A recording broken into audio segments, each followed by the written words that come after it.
बुलढाणा जिल्ह्यातील जळगाव जामोद तालुक्यातील झाडेगाव हे 1209 लोकसंख्येचं एक गाव आहे। या गावामध्ये जवळपास 70% हे शेतकरी आहेत, 30% हे भूमिहीन आहेत।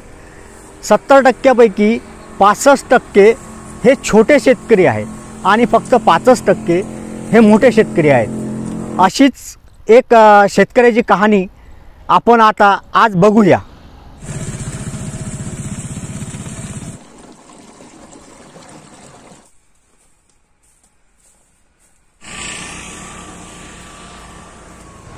माझ्याकडे तशी 15 एकर शेती आहे। तर शारीरिक श्रमासाठी आपण दिवसभर काम करतो, परंतु रात्री घरी आल्यानंतर पण उद्याच्या कामाचं नियोजन, उद्याच्या कामाची, मजूर वर्गाची, तसेच आपल्या तांत्रिक कामाची आपण जी उद्याची जुळवाजुळव करत असतो। तर माझ्या विचारानं शेतकरी हा 24 तास कामच करत असतो। काढून स्वतः काम करावं लागतं आणि स्वतः जर काम केलं तरच मजूर काम करतं। शेती करण्याआधी माझ्या अगोदर मनाला एक प्रश्न भेडसावत होता की शेतकरी आत्महत्या का करतात, एवढ्या मोठ्या टोकाची भूमिका का घेतात। परंतु गेले 3 वर्षापासून मी शेतीमध्ये पूर्ण लक्ष केंद्रित केलेलं आहे आणि या 3 वर्षाच्या कालखंडात मला माझ्या प्रश्नाची उत्तरं मिळाली आहे। शेतकरी हा आपल्या जवळची पुंजीपाती कुठलाही विचार न करता शेतामध्ये लावून बसतो आणि जेव्हा त्याच्या पदरात किंवा त्याच्या तोंडी जेव्हा घास किंवा त्याचं उत्पन्न मिळणार असतं त्यावेळेस ते निस्तनाबूत झालेलं असतं। त्यामुळे जो शेतकरी आपल्या आयुष्याची कमाई, आपली मिळकत ही शेतावरती लागवड करतो। आजची परिस्थिती अशी झालेली आहे की अधिकच्या पावसामुळे सोयाबीनचं पीक हे तोंडी आलेलं पीक निघून गेलेलं आहे, शेंगा भरल्या नाही। त्यामुळे आज माझं 16 एकराचं जे सोयाबीन आहे, 16 एकराच्या सोयाबीनमध्ये मी 3 एकर सोयाबीन सोंगून बघण्याचा प्रयत्न केला आणि बाकी इतर तसेच रोटावेटर माझ्या 16 एकराला आतापर्यंतचा 2,80,000 रुपये खर्च आलेला आहे आणि याच्यामध्ये माझा आजपर्यंतचं उत्पन्न जर बघितलं तर माझ्या हाती काहीच आलेलं नाही आहे। आज मी म्हणतो शेतकरी हा कृषीतज्ञ आहे। शेतकरी हा एका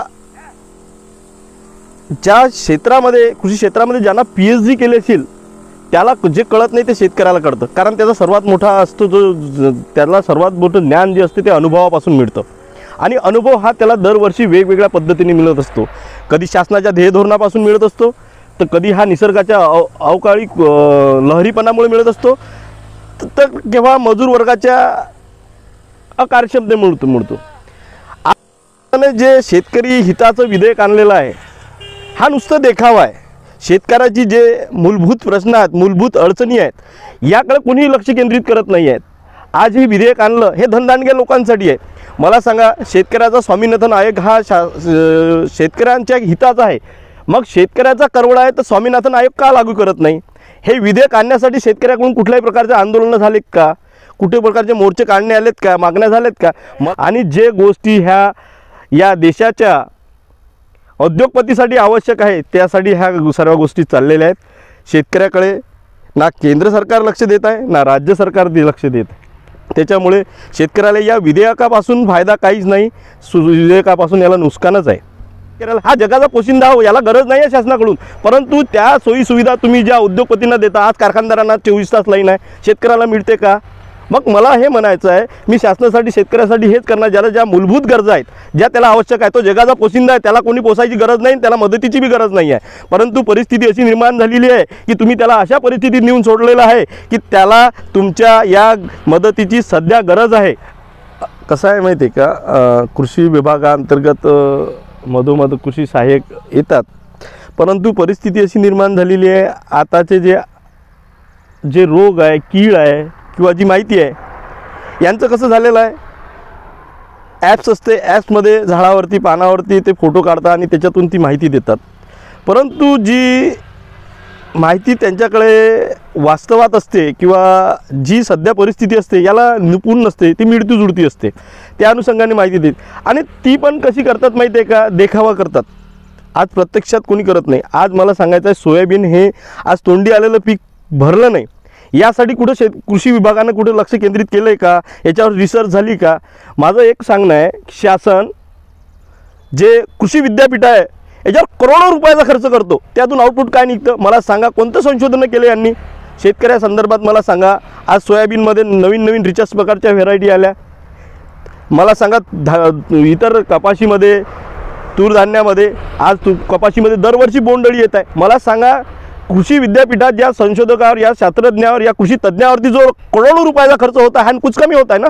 हात जर शेतकऱ्यावरती केला तर मला निश्चितच वाटते की तो फलदायी राहील. प्रॉब्लेम घ्यावंच लागतं, कारण पर्याय कसा असतो, जेव्हा शेतकऱ्याचा पेरणीचा वेळ असते त्यावरती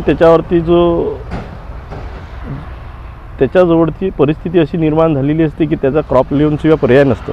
कारण आता उत्पन्न हे दिवसेंदिवस घटत चाललेलं आहे, उत्पादन खर्च वाढत चाललेला आहे, पण उत्पादन कमी होत चाललेलं आहे. कमी उत्पादनामुळे त्याच्या दैनंदिन गरजा आणि परिवाराची जबाबदारी यामध्ये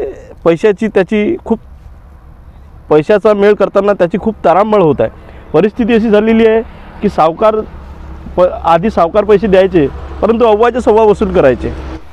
ज्यावेळेस प्रशांत तायडेंनी मला सांगितलं की त्यांच्या शेतातील सोयाबीन हे हातात न आले, त्याकरता ते काढणे परवडत नव्हतं, त्यावेळेस त्यांनी रोटावेटर मारून पूर्ण नष्ट करून टाकलं.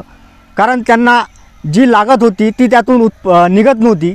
आणि जर समजा त्यांनी काढलेही असतं ते एकरी जास्तीत जास्त 5 ते 10 किलो निघलं असतं आणि खर्चसुद्धा निघला नसता मजुरीचा. त्यामुळे त्यांनी रोटावेटर मारून ते साफ केलं. आज देश पातळीवर मोठ्या प्रमाणामध्ये शेतकरी आंदोलनं होत आहेत.